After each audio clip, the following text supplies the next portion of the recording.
She was the magnate's ugly daughter, exiled from glittering New York salons to a silent estate in the Hudson Valley. He was the farmhand hired to mend broken fences, a man who spoke more easily to the land than to people. Their worlds were never meant to touch, yet in the shadow of an old orchard, one mistake, one harsh word, and one lingering glance ignite a tension neither can name. Is this punishment, or the beginning of freedom? And when duty comes to claim her, will she choose obedience or her own heart? Tell me in the comments where you're listening from, and one thing you love most about historical romances. Hudson Valley, summer of 1890. The Aldridge estate sat like a monument carved into the hillside, overlooking the river with the same icy distance that characterized its master. Grand yet silent, the house bore the weight of wealth without warmth. It was here, far from the whispers of Fifth Avenue and the chandeliers of the Waldorf, that Stephanie Aldridge had been sent, not invited, not welcomed, but exiled with a quiet signature on a travel envelope and a note that read, "This will be better for everyone." She stepped out of the carriage, with a modest satchel in one hand and her sketchbook pressed firmly to her chest. The driver offered no conversation, only a brief tip of his hat, before turning the horses back toward the city. The estate gates groaned shut behind him. Stephanie paused at the threshold of the house, the breeze lifting a loose strand of dark hair from her temple. Her reflection, faintly caught in the glass of the door, reminded her of all the things society had declared she lacked: grace, charm, and beauty. Her jaw remained slightly crooked from an illness in childhood, her skin too pale, her gaze too uncertain in crowds. But here, among the hills, the trees, and the silence, she did not feel ugly. She simply felt unseen, and being unseen for a time felt like a kind of freedom. The orchard, untouched by the fashion of salons or the cruelty of drawing rooms, became her sanctuary. Every morning, after breakfast taken in solitude, Stephanie wandered the uneven paths between rows of twisted apple trees, their branches heavy with the promise of late summer. She wore simple walking gowns in faded mauve or sea-washed green, always with her sketchbook slung over one shoulder. She would kneel in the soft dirt, or rest her back against a sun-warmed stone wall, drawing the way light filtered through leaves, or how a spider spun between branches unnoticed by the world. She thought no one would interrupt her solitude. She was wrong. Evan O'Connor arrived on the third day. The estate had hired him after storms had damaged the outer fields. He came with strong shoulders, weather-beaten hands, and the gait of a man who knew the weight of both harvest and failure. Tall and sun-browned, he wore his sleeves rolled to the elbow and spoke with a quiet certainty that made others listen without needing to raise his voice. He did not look up at the manor house when he passed it. His eyes remained on the land, as if the earth held a language only he understood. Stephanie first heard him before she saw him, his voice firm but respectful, giving instructions to two older labourers as they assessed a fallen trellis near the orchard wall. Curious, she stepped closer, hidden behind the low boughs of a plum tree. The conversation was ordinary: tools, repairs, time frames. But there was something in his tone, in the way he placed his hands on his hips and surveyed the scene, that made her breath still. Then she saw the older man, Mr. Simmons, who had worked on the estate since her girlhood, struggle to lift a wooden beam. Evan reached for it, steadying it with effortless strength. "You'll ruin your back," Stephanie said suddenly, her voice quiet but cutting through the orchard like wind through glass. The men turned. Evan's gaze landed on her, measuring, surprised and not at all deferential. He wiped his brow with the back of his forearm, blinked once, and replied, "Begging your pardon, miss, but this work's been done long before your shoes ever touched mud." Stephanie straightened. "That man is nearly 70. He shouldn't be carrying what two men can lift. And you shouldn't be speaking to me in that tone." Evan looked her over, her simple dress, unadorned hair, and boots smudged with dust. There was no brooch, no maid behind her, no fan, no parasol. "You're the new housemaid, then?" he asked, not cruelly, but with plain assumption. A flush crept up Stephanie's neck, not from shame, but from something far more startling. For the first time in years, someone had looked at her not as a disappointment or a pity, but simply as a person. "No," she said, stepping forward until the sunlight touched the lines of her face. "I'm Miss Aldridge." His eyes widened, just barely. A flicker of understanding passed through them, followed quickly by discomfort. He removed his cap and lowered his head. "My apologies." She nodded once, then turned and walked away, her heart pounding too hard for what had just been an awkward misunderstanding. And yet, it lingered. Later that evening, as Evans stood by the stable brushing down his horse, he replayed the moment. Her face, not what he expected. Strong lines, not soft.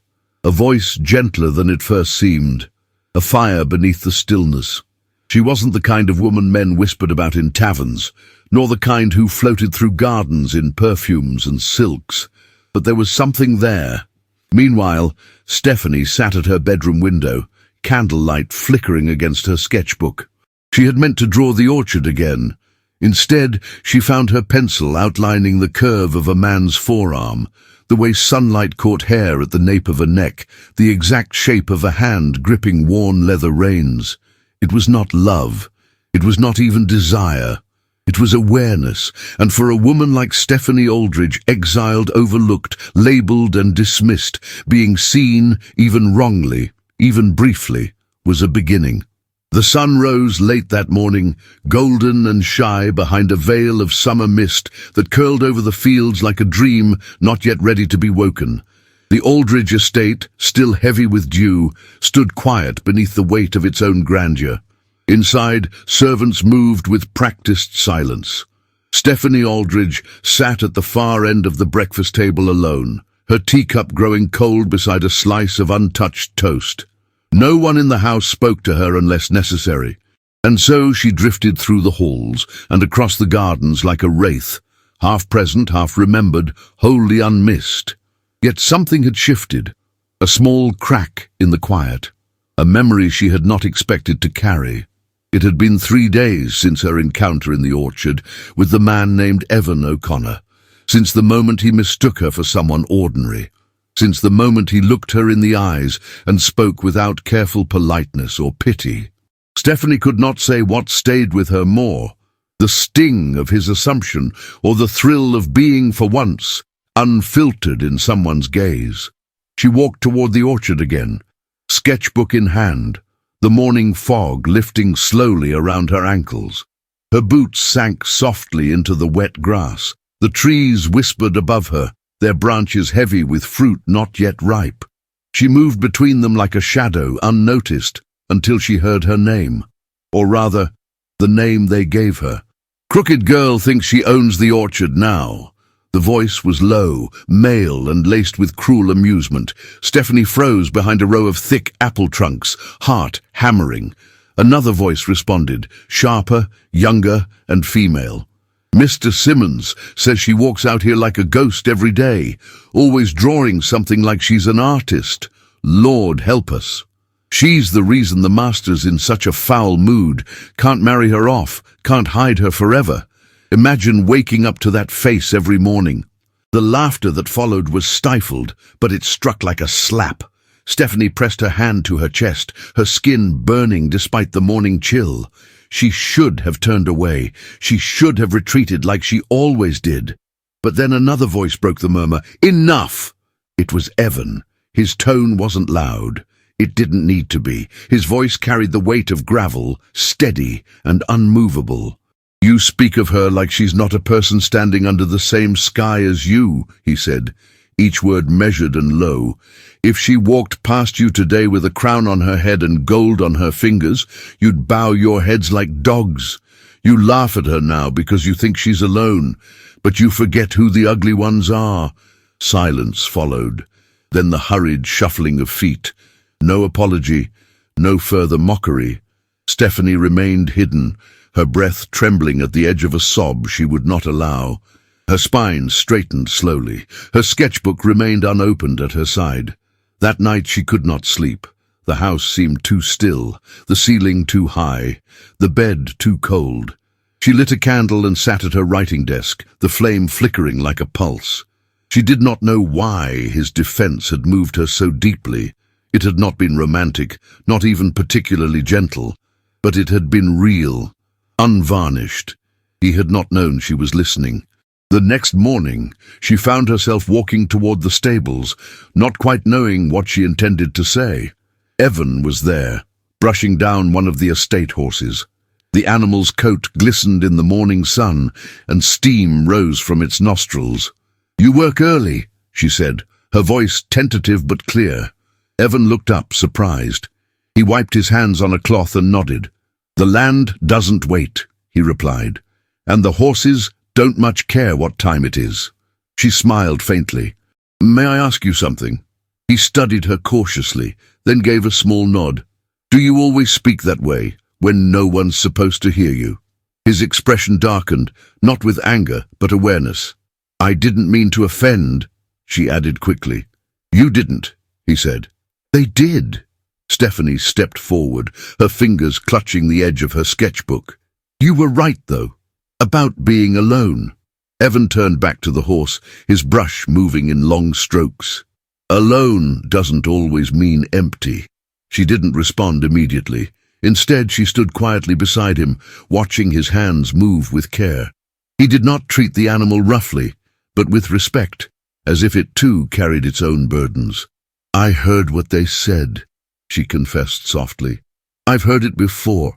I just never heard anyone answer back." Evan stopped brushing and looked at her. "I wasn't trying to make a scene," he said, "but I don't stomach cruelty. And I've seen enough masks to know what kind of men wear them." There was something in his voice, tiredness maybe, or memory. Stephanie tilted her head. "Do you wear one?" His lips lifted at one corner. "Sometimes, but it never fits for long." They both laughed quietly. And that laugh, short, cautious, genuine, was the beginning of something neither of them could name. In the days that followed, Stephanie found herself seeking him out, not always on purpose, and not always with words. They would cross paths in the orchard or near the storage barns. She would ask about the trees, the soil, the weather. He would explain the signs he watched for in the sky, how the river rose or fell depending on the wind, how the land always told the truth if you learned to read it. She began to read him too. There was a gravity in the way he walked, a steadiness in his silence. He did not try to impress. He did not try to charm, but he listened. And when he looked at her, it wasn't with pity or performance. It was with presence.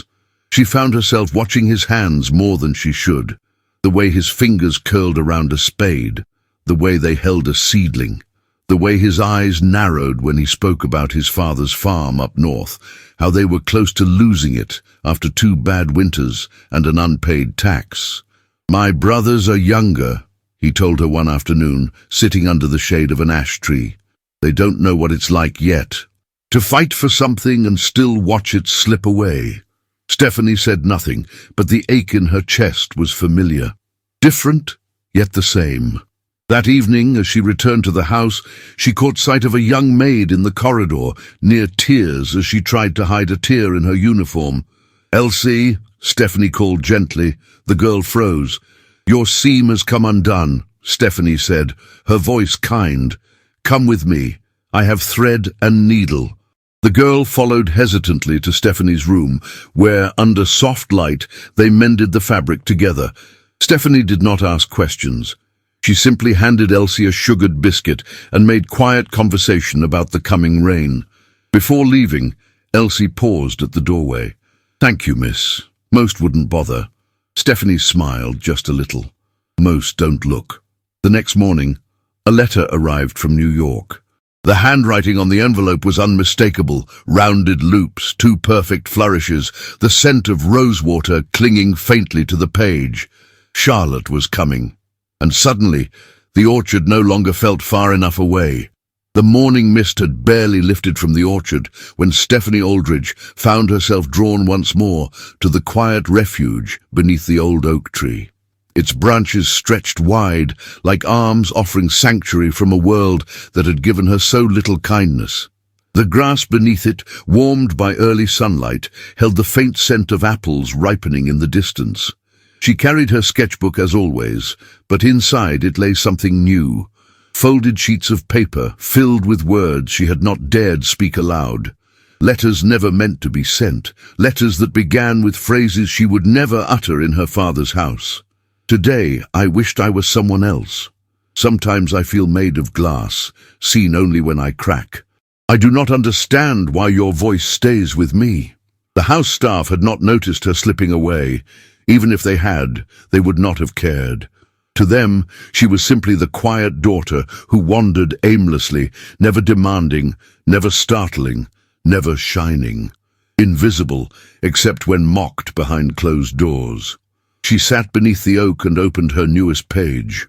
Her hand hesitated above the paper, the ink trembling softly at the tip of the pen. I saw him again today. She paused, heat rising unbidden to her cheeks. The words felt too exposed, too revealing, but the truth had grown too large inside her to ignore. He listens when I speak. I do not know why this matters. I only know it does. She closed her eyes, pressing her hand to her chest, as if trying to still the strange, quiet storm building inside her. Evan O'Connor occupied no rightful place in her life, no place her father would approve. And yet she felt drawn to the sincerity he embodied, to the honesty in his gaze when he spoke of land and sky and loss. There was no courtship in his tone, no flirtation, only truth, and she had been starved of truth for so long. A rustling sound drew her attention. Evan walked between the trees, carrying a basket of tools and spare rope. The sun caught in his hair, turning it the color of honey stroked by flame. When he saw her, he paused, surprise flickering across his features, quickly replaced by something gentler. "Good morning, Miss Aldridge," he said with a nod. She closed her sketchbook with a soft thump and offered him a small, uncertain smile. "Good morning, Mr. O'Connor." "Evan," he corrected, his voice low. "You can call me Evan." She hesitated only a moment. "Evan, then." He leaned against a nearby trunk, arms crossed loosely, the breeze tugging at his linen shirt. Stephanie wondered how a man burdened by hardship could still look so at ease, amid broken branches and storm-worn soil, as though the earth itself recognized him as its own. "Are you writing something?" he asked, glancing toward the closed sketchbook. "Trying to," she answered. "It seems I write better in my mind than on paper." "That's where most truths start," he said. She looked at him, startled by how closely his words matched the thoughts she had just penned. "And do you speak all your truths, Evan?" He let out a breath, half laugh, half sigh. Only the ones worth hearing. There was something in the way he said it, quiet but sure, that unraveled a small knot inside her. Silence settled between them. Not awkward, but familiar, like the rhythmic hush of waves against a shore. "Would you like to walk the field line with me?" he finally asked. "I could use another pair of eyes to see what the storm left behind." She nodded, surprised by how easily the answer came. They walked side by side beneath the orchard canopy. The sunlight filtered through leaves, painting shifting patterns across the ground. Stephanie listened as Evan pointed out signs of new growth. The subtle curve of branches recovering from wind damage, the soft hum of bees beginning their morning work. "You read the land as if it were a book," she said. "It is a book," he replied. "A long one. No 2 pages the same." "And what do you think it reads of me?" she asked before she could stop herself.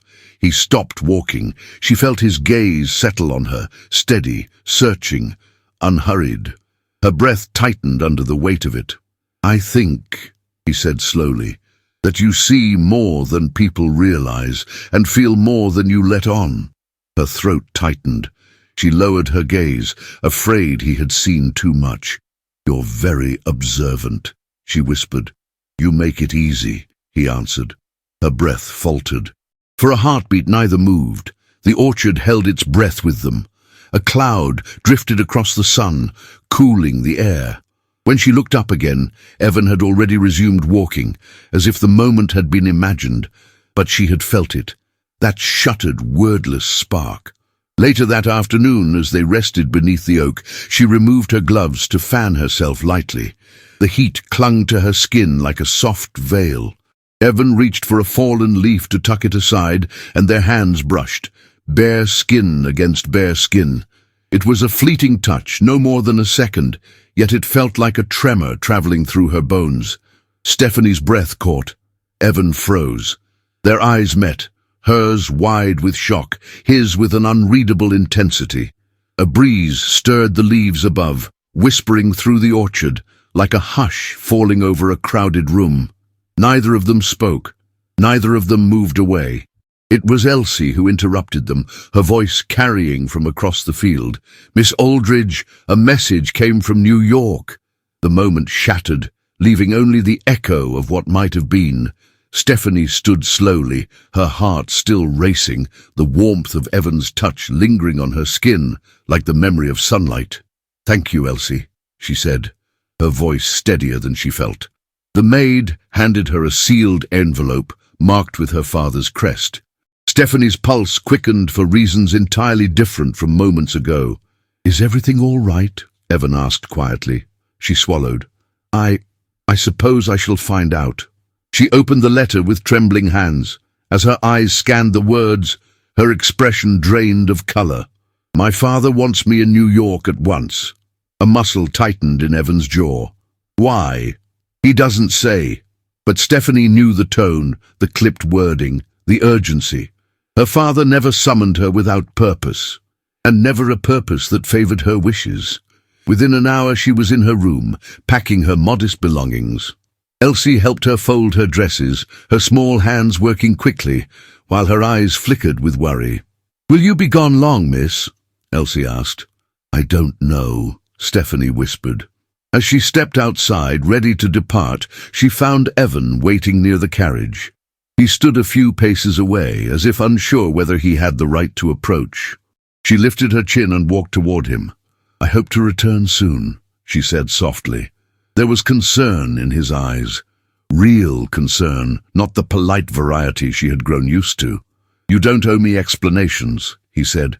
"But if something has troubled you—" She cut him off with a smile so faint it barely curved her lips. "I will be all right." The lie tasted bitter.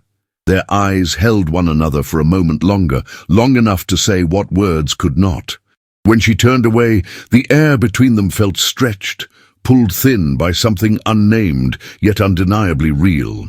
Stephanie spent the journey to New York, rehearsing a dozen possible reasons for her father's summons, but nothing prepared her for the truth awaiting her. He received her in his study, surrounded by ledgers, brandy, and the heavy scent of tobacco. He did not rise when she entered. "You took your time," he said without looking up. "I came as soon as I received your letter." He flipped a page. "Sit." She obeyed, her hands clasped tightly in her lap. "There is a matter that must be resolved," he began, adjusting his spectacles. "A man of name and title has expressed interest in forming a union with you." Stephanie's breath stilled. "A union? A marriage," he clarified, as though discussing a business transaction. "Lord Wexley, a baron, widowed, in need of a suitable wife." "Suitable," she repeated, unable to keep the tremor from her voice. "He is willing to overlook certain disadvantages," her father said. "Your lack of social graces, your unfortunate appearance, your limited prospects." Stephanie felt a sharp pain bloom behind her ribs. "Father, you will meet him next week," he interrupted sharply. "He intends to formalize the engagement without delay." She drew herself up straighter. "I do not want this." He finally raised his eyes, cold, calculating, utterly unmoved. "You are not in a position to want," he said. "You are a difficult burden. You will do as you are told." Stephanie's heart ached, as if it was splitting open, as if every whispered cruelty she had endured had been leading to this moment, this final confirmation that she was little more than a pawn. Her father returned to his ledgers, already finished with her. The conversation was over. She stood on unsteady legs, the world tilting beneath her as she left the room. In the corridor, she pressed her back against the wall and drew a slow, shaking breath. For the first time in her life, Stephanie Aldridge was afraid of what waited ahead. Not because she had no choice, but because for the briefest moment under the oak tree, she had tasted the possibility of one. The carriage wheels turned slowly over the gravel drive, their dull rhythm echoing the quiet storm inside Stephanie Aldridge's chest. The trees lining the estate rustled gently in welcome or warning. It was difficult to tell which. The countryside had not changed during her absence. The orchard still curved across the land in soft, familiar lines. The manor stood in its usual stillness, its windows like glass eyes that never blinked, yet Stephanie felt altered, as though the woman who had left was not quite the one returning. Her trunk was taken inside, but she lingered in the doorway, her gloved hands resting lightly on the handle of her satchel. Her gaze swept the horizon. Somewhere beyond the tree line, she knew Evan O'Connor was working, lifting, tending, observing the land with that quiet attentiveness that had once unsettled her, then soothed her, then awakened something far more dangerous, hope. But hope had no place in her father's world. Inside the house, the scent of beeswax polish and old wood greeted her like a distant relative. The staff offered curt nods, their faces unreadable. As she climbed the stairs to her room, the air seemed heavier, the silence expectant. She entered her chamber to find her cousin already waiting, reclining languidly on the settee as though it were her own. "Darling," Charlotte drawled, rising with theatrical grace. "Back from the city so soon, and with such a look on your face, one might think you returned from a funeral rather than a proposal." Stephanie inhaled slowly. Charlotte Hartley was the kind of woman society adored, all shimmer and softness on the outside, but beneath the silk, envy, calculation, and the quiet cruelty of someone who had learned to weaponize charm. "I didn't accept it," Stephanie replied evenly, removing her gloves one finger at a time. Charlotte's smile barely flickered. "Of course you didn't. Why would you do something practical when you could cling to principles? How very romantic." Stephanie placed her gloves neatly on the writing desk. "It was not romance I lacked. It was respect." Charlotte laughed lightly and crossed the room, trailing a hand over the carved edge of the wardrobe. "You always were particular about such things. A pity Lord Wexley wasn't, or perhaps he simply found your demeanor less than inviting." Stephanie said nothing, but her silence was sharp enough to draw blood. She turned toward the window, letting the tension settle behind her. Outside, the orchard shimmered under the late summer sun. In that moment, she longed to be among the trees, the soil, the quiet rhythms of growth that made sense. Not 5 days later, the estate hosted its annual harvest celebration, a tradition older than the manor itself. Villagers, tenants and workers gathered in the clearing behind the old mill, where lanterns were strung between trees and the scent of roasted apples and cider filled the air. Musicians tuned their instruments beneath the boughs, and long wooden tables held baskets of bread, cheeses and fruit, gleaming in the golden dusk. Stephanie had not planned to attend. She had stood at her mirror for nearly an hour, her hair already pinned, her dress laid out, her hands unmoving. But something inside her stirred, a rebellion not loud, but persistent, the kind that wore silk but walked barefoot beneath it. She arrived just as the first notes of music filled the air, wearing a gown of deep forest green, simple in cut but elegant in its restraint. Her hair, parted in the center and twisted into a low chignon, gleamed like polished chestnut beneath the lanterns. There were no jewels on her neck, no ribbons in her hair, only the quiet confidence of someone who had nothing left to prove. Evan saw her before she saw him. He stood near the edge of the crowd, his sleeves rolled to his elbows, a small cut on one knuckle from hauling barrels earlier that day. His vest was old but pressed, his boots cleaned though scuffed.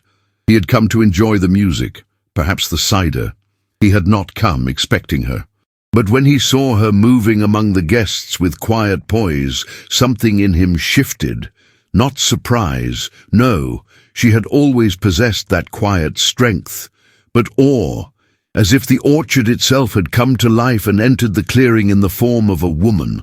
Their eyes met once, just once, but it was enough. Stephanie was pulled into a circle of neighbors and staff who greeted her with restrained warmth, their glances no longer tinged with scorn. She had become somehow someone they watched more closely now, someone whose silence had weight, whose presence left a mark.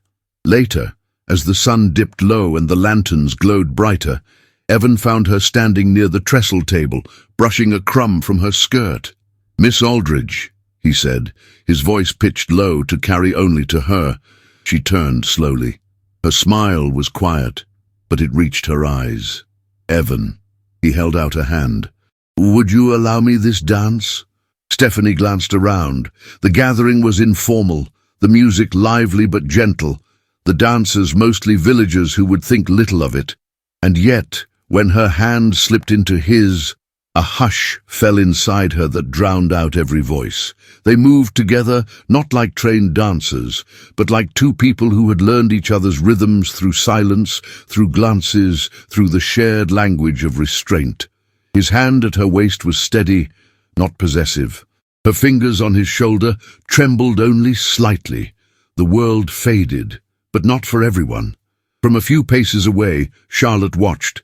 Her smile remained fixed, but the muscles at the corner of her mouth tightened.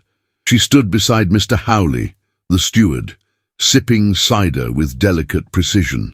Her gaze did not leave the pair once. That night, Charlotte returned to her chamber and pulled out her writing case. By candlelight, she penned a letter in looping script. "Dear Uncle Aldridge, I hesitate to trouble you with idle observation, but I feel it my duty to inform you that your daughter has formed a troubling attachment with a labourer, one Evan O'Connor. The nature of their association appears increasingly familiar, and though I do not make accusations, the risk of reputation is, as always, precarious. I trust you will do what is necessary to protect the family's standing. Your devoted niece, Charlotte." She blotted the ink carefully and sealed the letter with red wax. The expression in her eyes was not just one of jealousy, it was possession, thwarted. Elsewhere, as lanterns were extinguished and guests began to depart, Stephanie lingered by the orchard path, her shoes dusted with soil, her gloves in one hand. Evan walked beside her, not speaking. He did not need to. At the gate to the garden, she turned to him. The night wrapped around them like a secret. "Thank you," she said softly. "For the dance?" he asked. "For seeing me?" Evan looked at her for a long moment. Then gently he said, "You were never invisible, Stephanie." She stepped back before the emotion could take her too far, dipping her head in farewell. He did not follow. But as she walked back into the house, she felt the weight of his gaze like a hand pressed to her spine, steadying, warm, and wholly undeserved. In the corridor outside the kitchen, she heard raised voices. Elsie stood near the pantry, red-faced and trembling, as the housekeeper scolded her for misplacing a serving platter. The girl's hands shook as she tried to explain, but the older woman would not relent. Stephanie stepped forward without hesitation. "That will be enough, Mrs. Greeley," she said quietly but firmly. The housekeeper turned, surprised. "Miss Aldridge, I believe the matter is resolved. I'll see to Elsie." She took the girl's arm and led her into the servants' hall. Once there, she poured her a glass of water and waited until the trembling stopped. "Don't let them tell you who you are," Stephanie said, brushing a loose curl from the girl's brow. "You already know." Elsie nodded, eyes shining, and in that moment, beneath a roof that had once muted her voice, Stephanie realized that influence did not always come from power. Sometimes it came from compassion, from knowing what it was to be dismissed, and choosing, anyway, to lift someone else.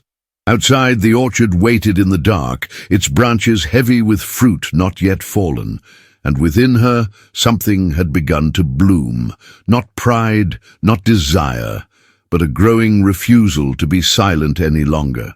The storm arrived without warning, not the kind that swept across the fields with blackened skies and thunder at its heels, but a quieter, more precise storm, dressed in black wool and silence, descending from a polished carriage trimmed in silver.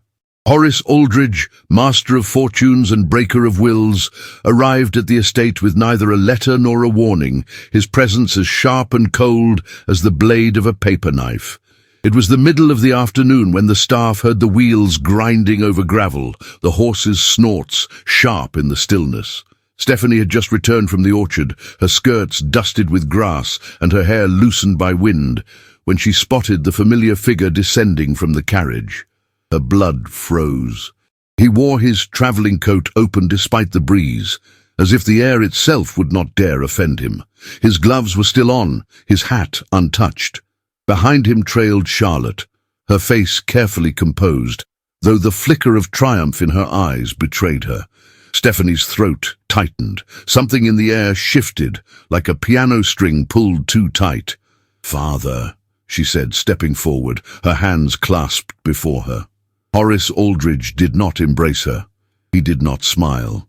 He did not even blink. He looked at her as one might look at a ledger, calculating, cold, unmoved. "We will speak by the orchard," he said, his voice low and lethal. It was not a suggestion. Stephanie followed, heart hammering. Charlotte walked behind them, silent but attentive, like a shadow with intentions of its own. Near the edge of the orchard, Evan stood beside a half-repaired fence, hammer in hand, sweat darkening the collar of his linen shirt. He looked up at the sound of footsteps, and when he saw the man beside Stephanie, the set of his shoulders changed. He stood straighter, firmer. "A moment of your time," Aldridge said, his gaze fixed on Evan with the weight of years and money. Evan nodded once, his eyes narrowing slightly. He wiped his hands on a cloth but did not offer them in greeting.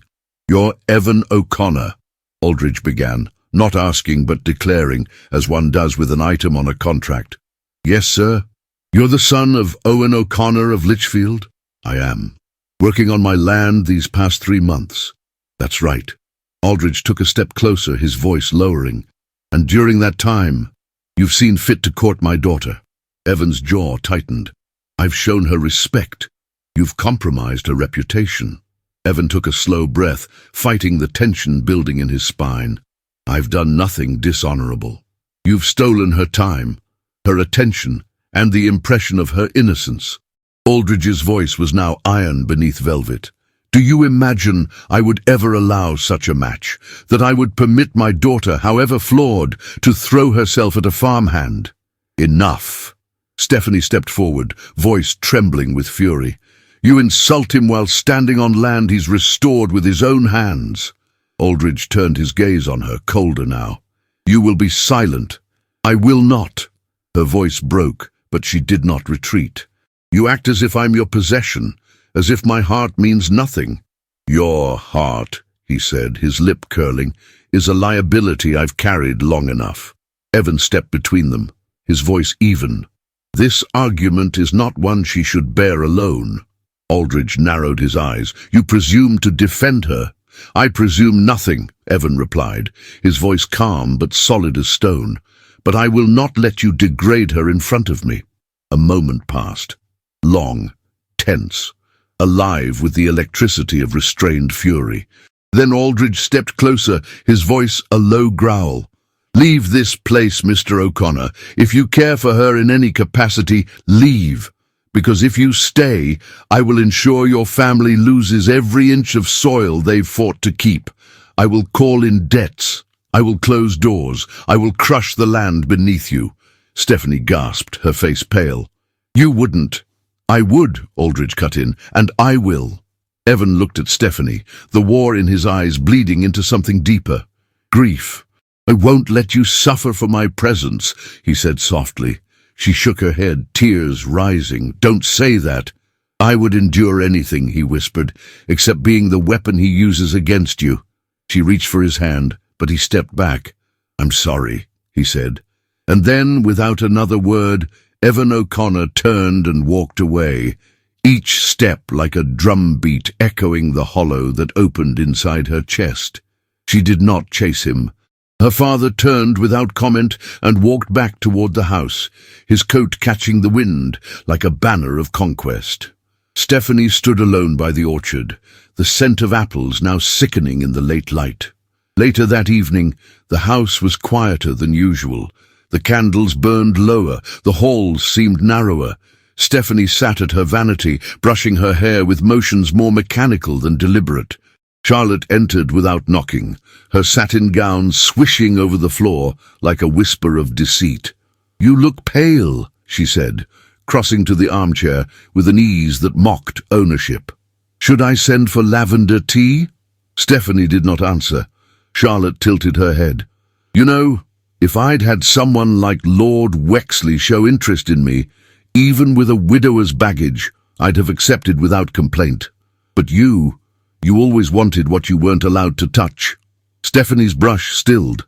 "You wrote to him?" Charlotte's smile widened, triumphant and terrible. "Of course I did. A loving niece concerned for the family's reputation. You should thank me. I've preserved your place, whether you like it or not. You've destroyed something I didn't even have the chance to choose." Charlotte rose, her perfume lingering like spoiled roses. "You never had a chance, darling. That's what you never understood. You were born with a flaw, just visible enough to matter, just hidden enough to haunt you. Society doesn't forgive what it can't categorize." As she reached the door, she turned back with a smile as sharp as cut glass. "But don't worry. We'll find you a dress that flatters. I hear emerald distracts from a symmetry." And with that, she left. Stephanie remained seated, her reflection blurred by the tears she refused to shed. The brush slipped from her hand to the floor with a soft thud. Outside, the orchard swayed under a quiet breeze, its trees laden with fruit nearly ready to fall. And in the center of it, a girl stood at the edge of everything she was told she must accept, and everything her heart had begun to long for. She did not know how to fight yet. But the wound had been made, and wounds given time learn how to scar with purpose. New York in autumn glimmered with promise and pretense. The air had cooled, crisp and perfumed with coal smoke and the clatter of ambition. Fifth Avenue bustled with polished carriages and the rustle of silk skirts, and society's voices grew louder with each passing day, gossip ripening like fruit about to fall. In the Aldridge household, preparations moved at a fevered pace, not for joy, but for spectacle. Stephanie stood in her father's townhome, surrounded by bolts of imported satin and the sharp smell of pressed fabric. Seamstresses moved around her like bees, pinning, stitching, adjusting. A modiste from Paris was flown in to ensure that the gown she wore to the upcoming ball at the Waldorf Astoria would silence all whispers, or at least drown them in sequins and shadow. The dress was breathtaking, a deep, silvery blue, layered with gauze that shimmered like moonlight when she moved. Tiny crystals adorned the bodice, catching candlelight like stars scattered across her chest. Her gloves were ivory and tight against her skin. Her shoes dyed to match the hem of her gown. Her hair had been arranged in soft waves and pinned back with pearl combs. She looked radiant. She felt hollow. The days had passed in a blur of fittings and rehearsals, of teas with women who offered empty compliments, and men who appraised her as one would a prized horse. Lord Wexley, ever polished, had attended her twice. He spoke of investments and titles, never once asking how she had spent her day. He did not touch her arm or offer a glance of affection, but rather referred to her as Miss Aldridge, in a tone reserved for contracts and servants. "You'll do well, I think," he had said over supper. "You're quiet, unassuming, not prone to dramatic displays." Stephanie had looked down at her soup and said nothing. Inside her chest, something bruised began to harden. The night of the ball arrived like a closing curtain. The Waldorf Astoria sparkled with opulence. Marble columns soared to painted ceilings, and chandeliers dripped with crystal that refracted light into fractured rainbows. Musicians played with practiced elegance, and ladies moved in clouds of perfume and taffeta. their laughter sharp as broken glass. Stephanie entered on Lord Wexley's arm, her gown catching the eyes of many. She stood tall, her spine straight, her smile carefully painted. She felt like a statue, sculpted and dressed for admiration, but lacking blood or breath. "She's prettier than I remembered," someone whispered nearby, "but that chin, poor thing. Her cousin's the real prize. You saw her last week with the Duke of Pembroke?" Laughter, muffled behind gloves and fans. Stephanie kept walking, her gloved fingers tightening slightly around Wexley's arm. He did not notice. They danced, of course. Wexley led her with precision, not tenderness, guiding her through a waltz, as though marking time rather than sharing it. He spoke of tariffs and wintering in Cannes. When she faltered for a single step, he murmured beneath his breath, "Do try to concentrate." The music swelled. The ballroom glowed.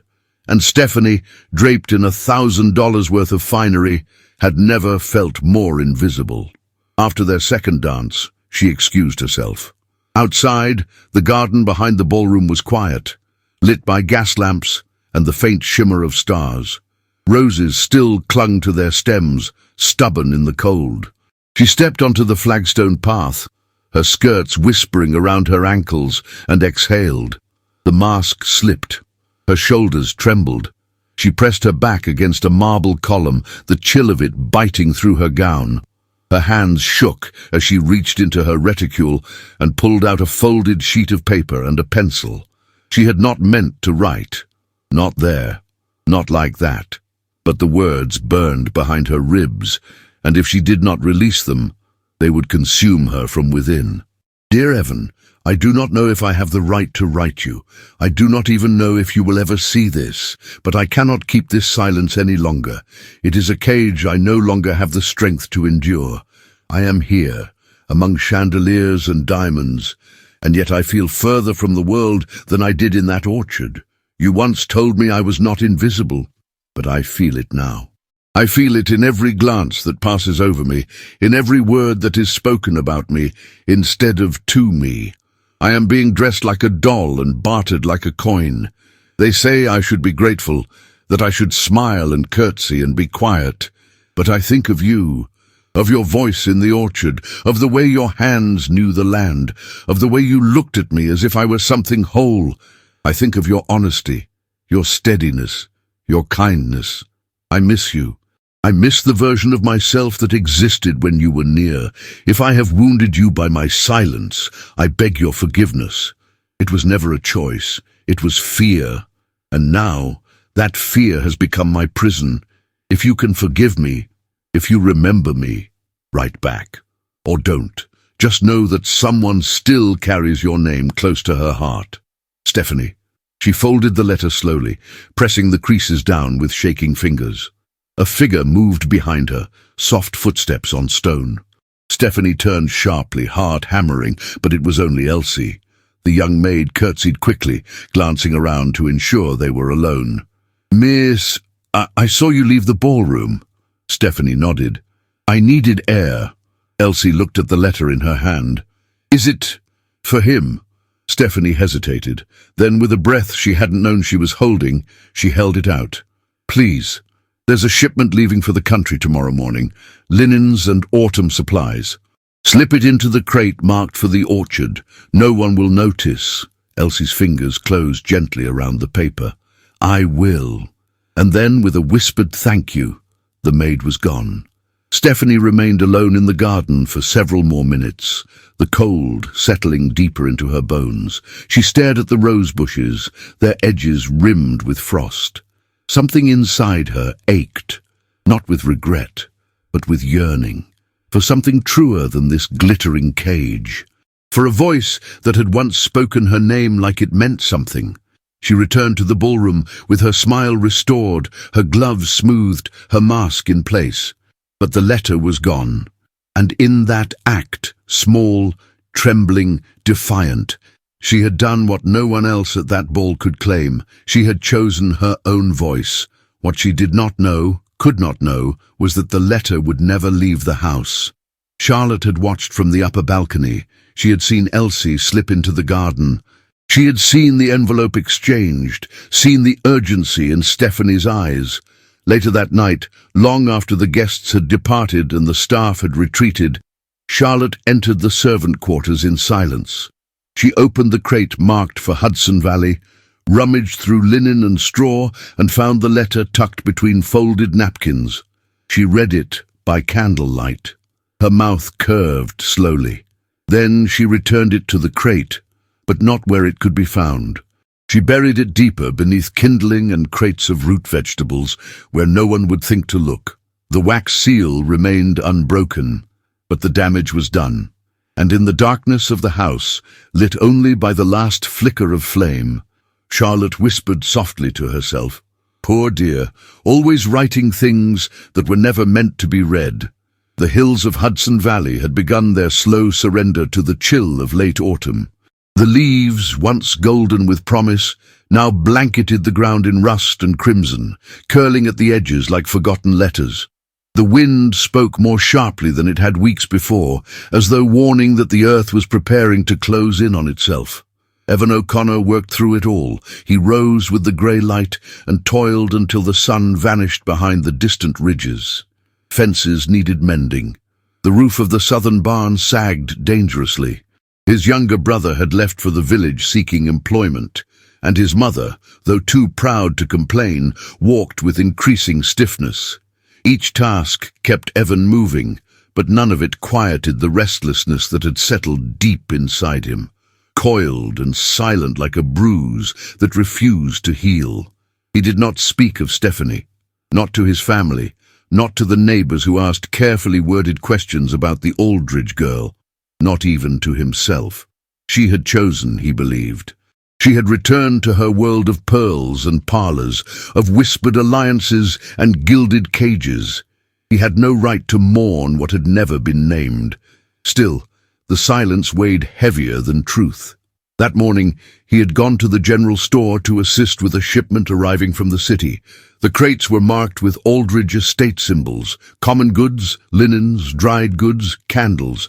The proprietor had paid him in advance to help carry and unpack the load, and Evan, needing the money, needing the distraction, had accepted without hesitation. He lifted the final crate heavier than expected and set it gently on the ground. As he pried the nails free, the scent of lavender and something sweeter, a faint perfume, rose from within. He brushed aside a layer of straw, revealing folded table linens wrapped in brown paper.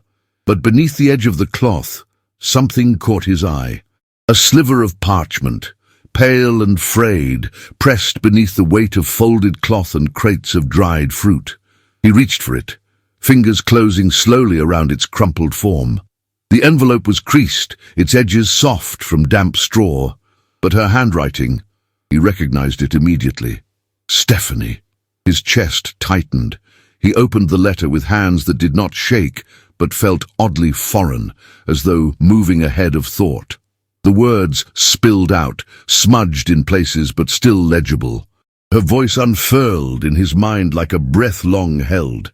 He read it once, then again, then a third time, slower. "I miss you. I miss the version of myself that existed when you were near." The world narrowed. The store, the crates, the passing conversations, all dissolved. She had not abandoned him. She had reached for him, and someone had hidden that reach. He looked out toward the horizon. The sun hung low, bleeding pale light across the fields.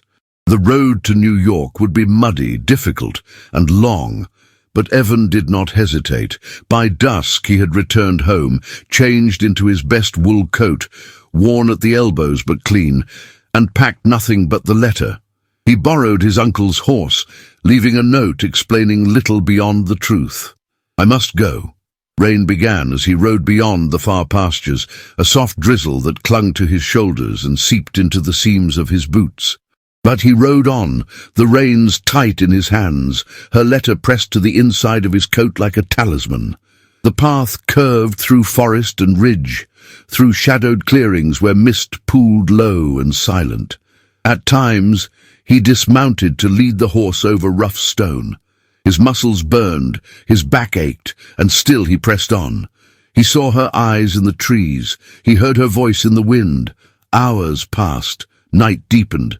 By the time he reached the outer edges of the city, dawn was beginning to pull light from the edge of the sky, lavender and uncertain.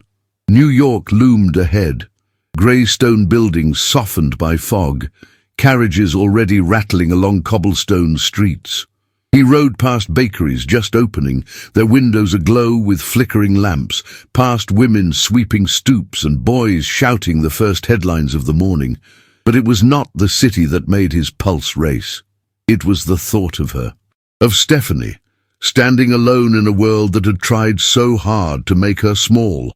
He knew he had no appointment, no letter of entry, no right to burst into her father's townhome unannounced. But he also knew this. He would not lose her to silence again. He dismounted near the corner of 52nd Street, tying the reins loosely around a post. His boots echoed as he crossed the quiet street and stood before the stone steps of the Aldridge residence. The building was elegant, restrained in its opulence, its windows curtained against the morning. He took a breath, then raised his hand and knocked. The door opened after a long moment. A servant appeared, elderly, severe, wearing the expression of someone who had learned to guard thresholds. "Yes?" "I must speak with Miss Aldridge," Evan said, voice rough from cold and hours of wind. "She is not receiving visitors." Evan reached inside his coat and drew out the letter. "She will want to see me. Please." The butler's eyes scanned the envelope. Something shifted, uncertainty perhaps, recognition. He stepped aside. "Wait here." Evan stood beneath the stone arch, water dripping slowly from the brim of his hat, heart pounding not with fear but with hope. Inside the house, footsteps moved swiftly, doors creaked, silence followed. And then, somewhere behind the walls, a breathless voice rose. "Where did you say he was?" Evan looked up as footsteps neared. The hallway stretched like a tunnel. At its end, a figure appeared. Stephanie. She stood at the top of the stairs in a robe of pale blue, her hair unpinned, eyes wide with disbelief, and something deeper, something luminous. She descended slowly, her hand brushing the banister, never looking away. "You came," she whispered. "I found your letter," he said, stepping forward. "In a crate, buried." Her eyes glistened. "I wrote it. I wasn't sure if—" "You didn't abandon me," he said. "That's all I needed to know." She stood before him now, so close he could see the pink beneath her eyes, the way her lower lip trembled. "I thought I'd lost you," she breathed. "You never had to lose me," he replied, his voice thick. "You only had to call." The morning light, diffused through misted glass, touched her cheek like a promise. She reached out, and her hand closed over his. There was no kiss. There was no dramatic embrace. But in the silence that followed, every wound began to mend. And the ruins they had both carried began, quietly, to bloom. The Aldridge townhouse on 52nd Street had never glittered so falsely. Dozens of candles cast their warm flicker across polished crystal and bone china, reflecting off silver epergnes and tall floral arrangements of white lilies and pale blue hydrangeas, colours chosen, Charlotte noted with satisfaction, to complement the icy tones of the bride's gown. Every guest seated at the long banquet table had received a card handwritten in gold ink. There were bankers and their perfumed wives, a viscount with tired eyes, and a French ambassador whose laughter rang a note too high for sincerity.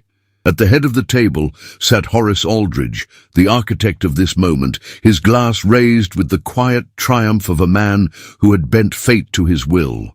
Beside him sat Lord Wexley, trim and composed, a man who smiled as one might smile at a portrait, polite, unmoved, and always a little distant. And then there was Stephanie. Her gown was silk, dyed the palest shade of celadon, embroidered with silver thread that shimmered as she moved.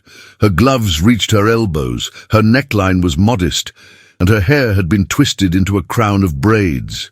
To those seated around her, she appeared the perfect daughter, malleable, polished, and finally, after so many years, compliant. But inside her, a quiet war waged. She had not spoken more than 3 words to Lord Wexley that evening. He had not noticed. His toast had come after the first course, a string of compliments veiled in ownership. "I am pleased," he had said, "to secure such a refined young woman as a companion for my household. She is sensible, properly modest, and unlike some of her generation, not prone to indulgent displays of temperament." There had been chuckles. Stephanie had smiled, and then she had taken a sip of her wine just to swallow down the bitterness rising from her throat. Across the table, Charlotte raised her glass, eyes gleaming like ice behind cut crystal. She knew precisely what she had orchestrated, and she was savouring it. The servants moved quietly around them, clearing plates, pouring wine, setting the next course. The conversation flowed, a polished hum of politics, fashion, and stock.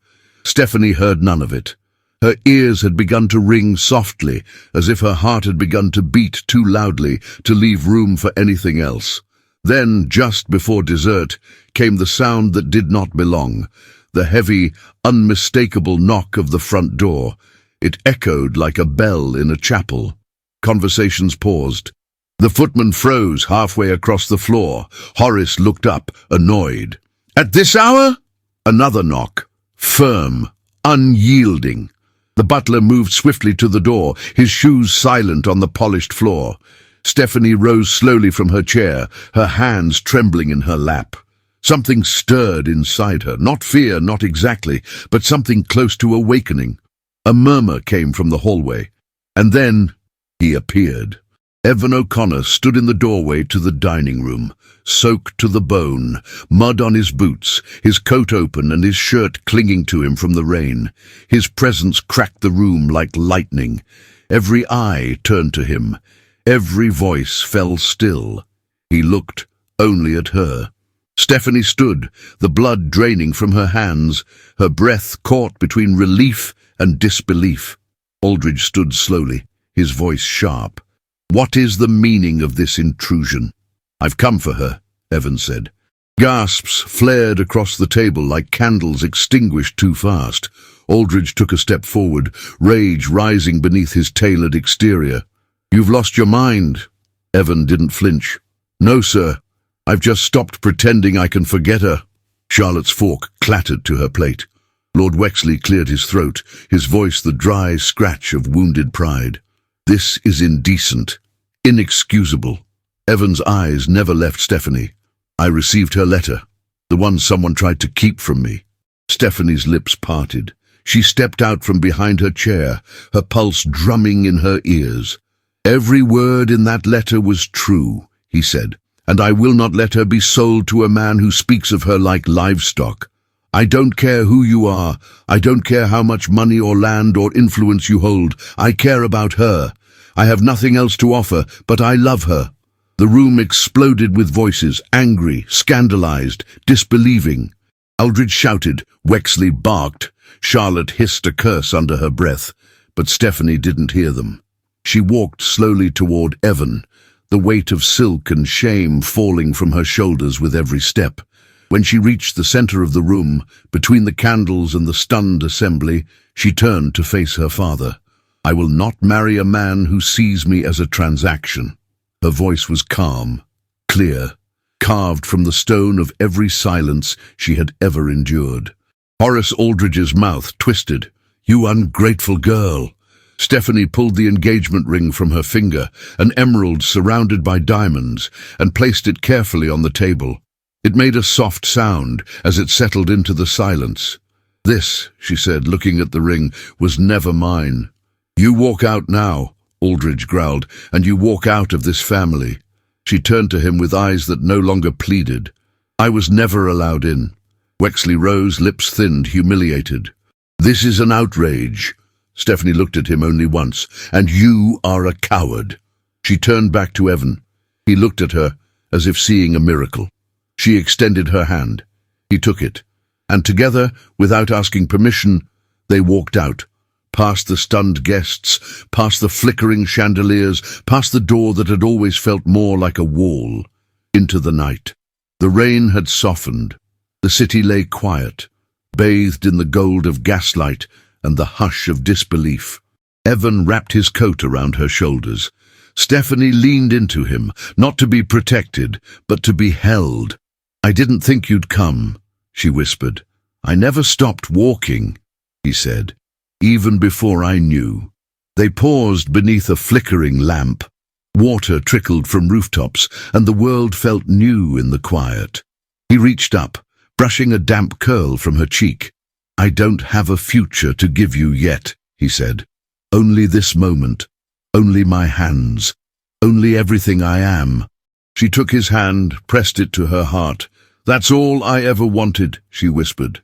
And as they disappeared down the wet, cobbled street, the lights of the Aldridge townhouse burning behind them like a memory, the world finally shifted. Not for society, not for power, but for love. For the courage it takes to stand, and for the woman who, after being silenced all her life, had finally spoken the word no, and found in it the road to her own yes. The sky above the Hudson Valley was a softer blue that morning, as if the world had finally exhaled. Spring clung to the earth in green buds and golden sun, warming the bare branches and muddy paths with quiet promise.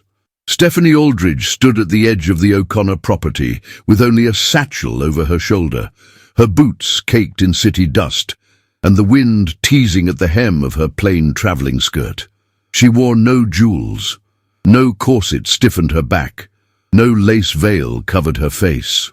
Just a cotton blouse, a wool shawl, and the weight of choices made with trembling hands. In one hand, she held her sketchbook, worn, creased, and tucked close to her chest, like a relic of a former self. In the other, a letter from Evan, folded and unfolded so many times the creases had begun to tear. He had written only a few words after the night they left the Aldridge townhouse, but they had been enough. "If you still want to be seen, I will be waiting." The house came into view, a modest white farmhouse, weathered but proud, with a sloped roof and smoke curling gently from the chimney. Laundry flapped on a line behind it, and rows of early vegetables peeked out from frost-thawed soil. The scent of earth and burning wood clung to the air, settling around her like a benediction.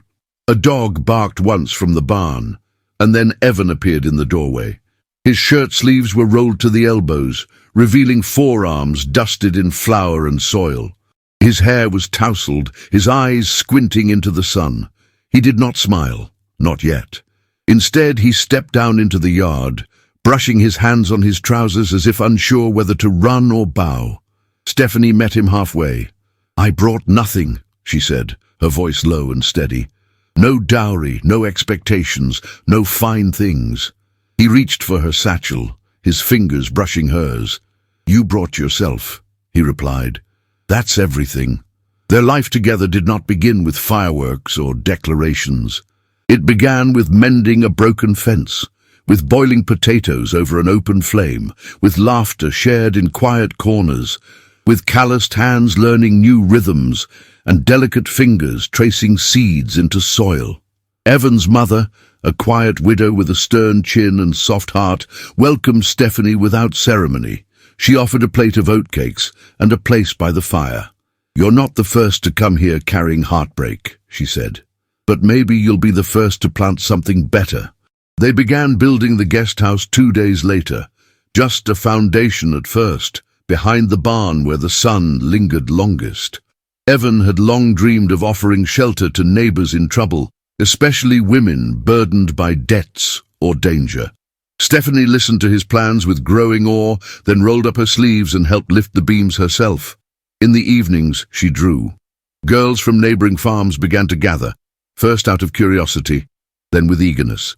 Stephanie showed them how to hold pencils gently, how to see the lines in tree bark and shadows on water. Her voice, once guarded, now bloomed with quiet confidence. "They call you Miss Aldridge," one girl said shyly. Stephanie smiled. "You may call me Stephanie. I'm no one's daughter now." When word spread that a small cooperative was being formed by Evan and a few others to sell grain and vegetables at fair prices, more farmers joined. Stephanie helped them design a ledger system using the neat, careful hand she had once been taught in finishing school. What had once been her father's weapon, education bought with money and fear, had now become her own tool of freedom. At night, she and Evan sat on the back step and watched the stars emerge. They rarely spoke of New York, not of Aldridge, not of Lord Wexley, not of the silk gowns folded away in trunks she would never open again. But one evening, Evan noticed her hesitation. "Do you miss it?" he asked gently. She turned her face toward the orchard, where the trees were beginning to show their first pale leaves. "I miss the version of myself I pretended to be," she said. "But not the pretending." He brushed a strand of hair from her forehead. "You don't have to pretend anymore." Stephanie closed her eyes. "Sometimes I still hear them, the whispers, the names." His hand stilled. "I know," he said, "but you are not what they called you." She leaned into his shoulder. "No," she whispered, "I'm not." Letters came from Charlotte, first filled with venom, then sorrow, then nothing at all. The last one arrived in late summer, informing them that she had been sent to live with an aging aunt in the Austrian countryside. There were no tears, no apologies, only a quiet resignation. "She was never taught how to lose gently," Stephanie said as she burned the letter in the stove. Evan did not respond. Some names once spoken had no place in the orchard. By autumn, the guest house had a door. By winter, it had beds. And by early spring, it had its first visitor, a girl no older than 17, fleeing a father who wanted to marry her to a man twice her age. Stephanie opened the door and placed a warm shawl over her shoulders. No questions, no judgment, only the kind of welcome she had once yearned for and never received. The valley began to speak of them, the strange pair. The girl once called ugly and the farmhand who had dared to love her. Some mocked, some admired, most simply watched, curious at first, then softened by the quiet dignity of their work. There were no grand speeches, no parades, just mornings full of frost and breath and nights heavy with stars and shared silences. One evening, Evan returned from the fields with a sprig of apple blossoms in his hand. "For the kitchen table," he said. Stephanie took it, pressing it gently into the center of her sketchbook. "It's not for the table," she said. "It's for the cover." He tilted his head. She smiled. "I'm calling it The Orchard Letters, a book for the girls, for their stories, for mine." Evan looked at her as if seeing something both familiar and brand new. "You're building something bigger than this farm." "I'm building what we were never given," she said. He nodded. And then, as the wind moved softly through the trees, he placed his hand over hers, gently, reverently. She did not flinch. This was her home now.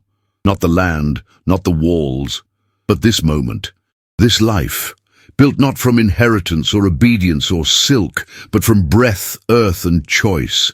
They sat like that until the stars came out, two silhouettes beneath a sky that no longer judged, only listened. And somewhere, beneath the roots of an old oak tree, something bloomed, not just survival, but belonging. Spring had returned to the Hudson Valley with a generosity that seemed almost divine. The air shimmered with the scent of wild blossoms and turned the hills into waves of soft green and white. Everywhere life was waking, crocuses pushing through the soil, bees humming lazily around the barn, and the orchard, once bare and quiet, now heavy with bloom. Stephanie stood at the edge of the path that wound between the trees, her fingertips grazing the petals of a low-hanging branch. A simple cotton gown clung to her frame, pale blue like the morning sky. Her hair, now longer, was pinned loosely at the nape of her neck, strands escaping in the breeze. There were no jewels, no gloves, no parasol. Only a red ribbon tied at her wrist and a pair of worn shoes dusted with the dirt of her chosen life. Behind her the farm had come alive in every way imaginable. The guest house, once only a hopeful frame of wood, now stood with flower boxes on the windowsills and the sound of girls' voices spilling from the open door. Young women came in whispers and left with new names, new skills, and hearts a little less afraid.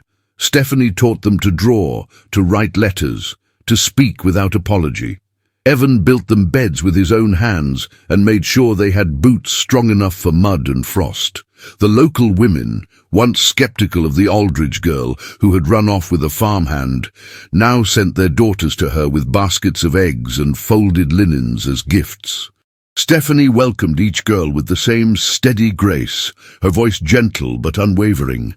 There was strength in her softness now, the kind that could not be mocked or undone. At the edge of the orchard, Evan waited. He leaned against the oak tree where they had once shared a brush of hands, wearing a clean shirt and his best trousers, though the hem was still patched where a fence had caught it last week. In his hands, he held a ribbon the color of ripe cherries. When she reached him, he did not speak. He simply stepped forward and, with the reverence of a man handling something sacred, lifted the ribbon and tied it into her hair. His fingers lingered at the nape of her neck for a heartbeat longer than necessary. She looked up, her gaze unflinching. Evan lifted her hand and kissed it, slowly, deliberately, as though he had waited all winter to do so. All around them, the orchard rustled, petals falling like snow from above. In the distance, the sounds of the spring festival drifted on the wind.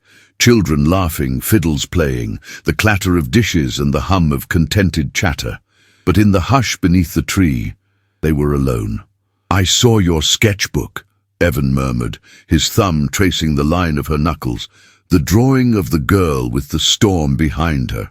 Stephanie gave a soft laugh. "I call it Before the Bloom." She looked like someone trying to remember who she was.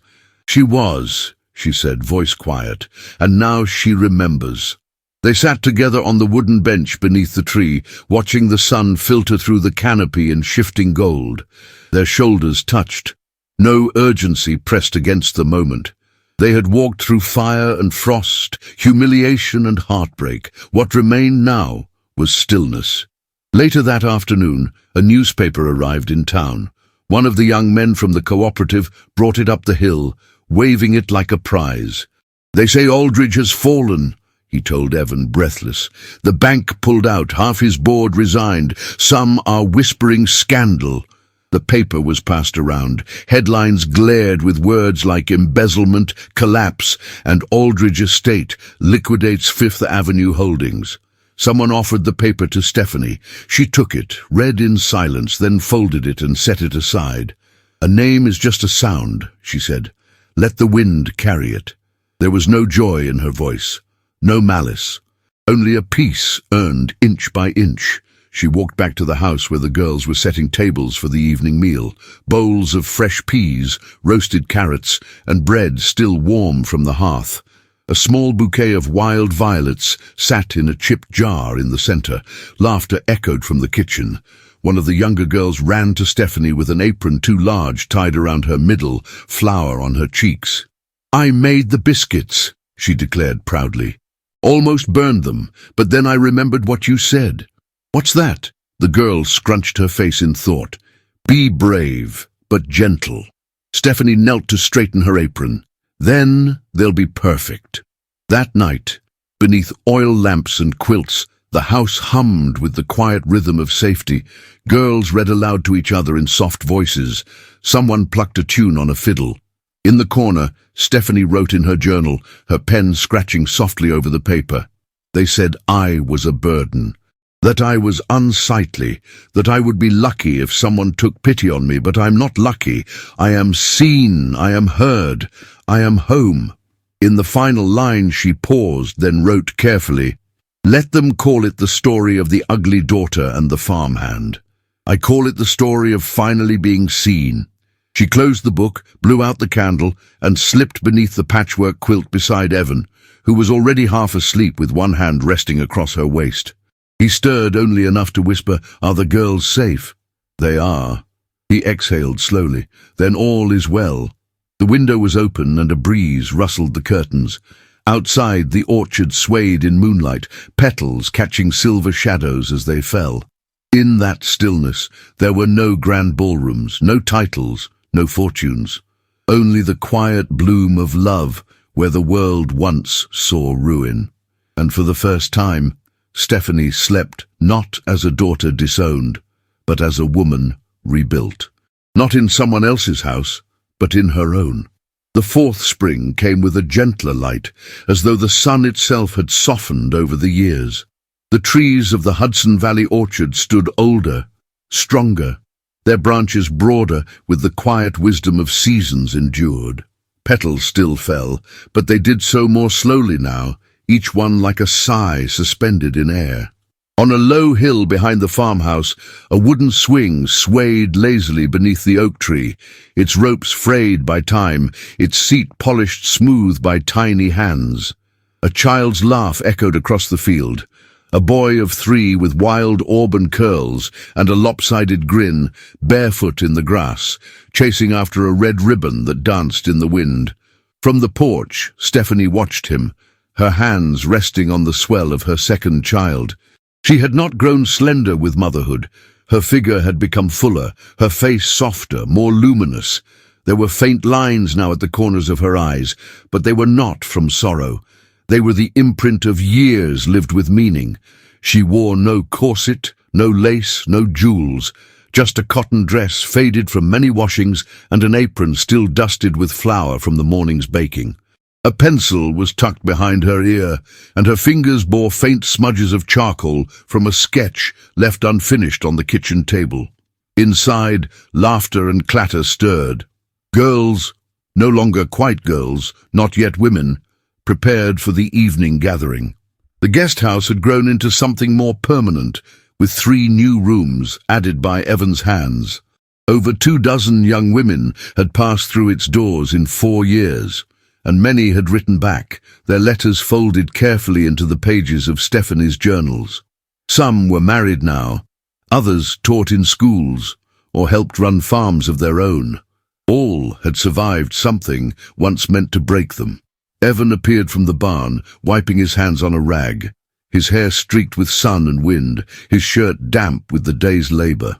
He was still the man she had fallen for, a little grayer at the temples perhaps, a little more silent in his strength, but his eyes had never changed. They still saw her the same way, not as a daughter traded, not as a burden dressed in silk, but as the woman who chose to stay. He walked up the porch steps, leaned in to press a kiss to her temple, then rested his hand over hers on her rounded belly. "She's been kicking all afternoon," Stephanie said with a tired smile. "She," he echoed with quiet awe. They had chosen no name yet.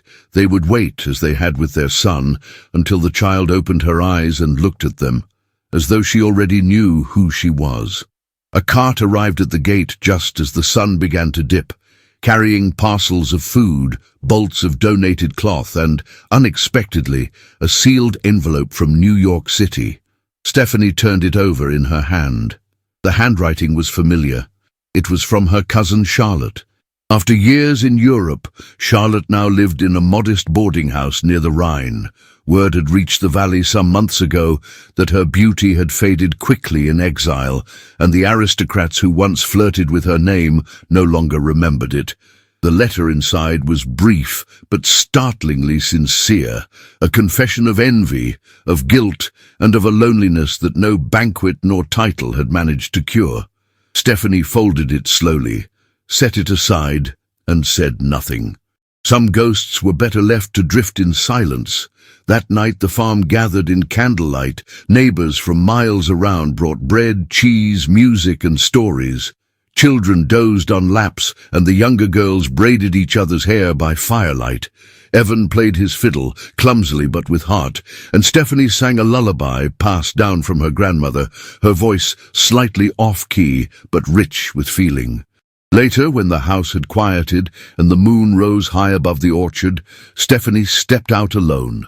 The swing still moved slightly in the wind. The oak tree, older now, stood tall in its silence. She opened her journal one last time and wrote, 4 springs. A child with curls and questions, a husband with quiet hands and eyes that never flinch.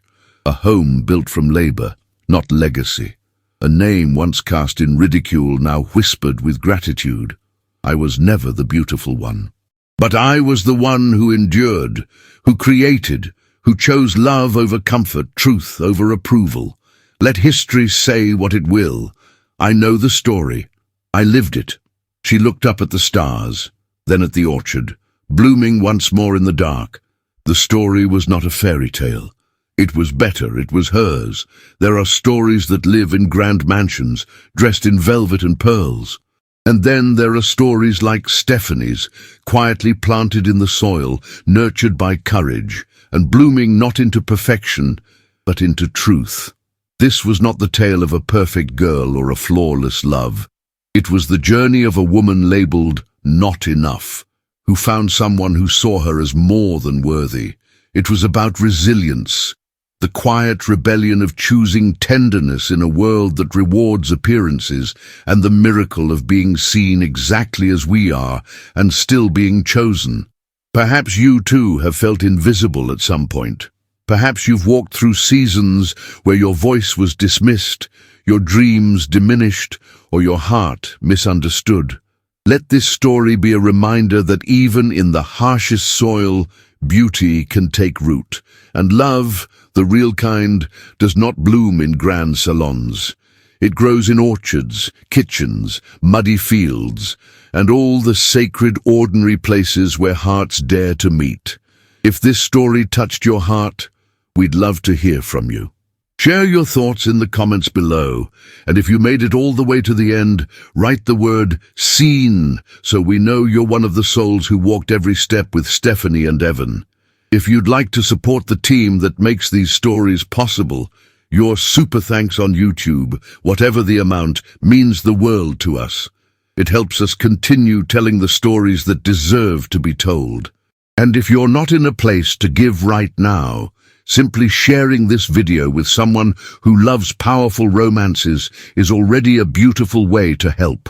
Before you go, don't miss the other unforgettable stories we've left in the cards above. There's more love, more courage, and more hope waiting for you. Thank you for watching, and for believing in the kind of love that sees past what the world calls worthy.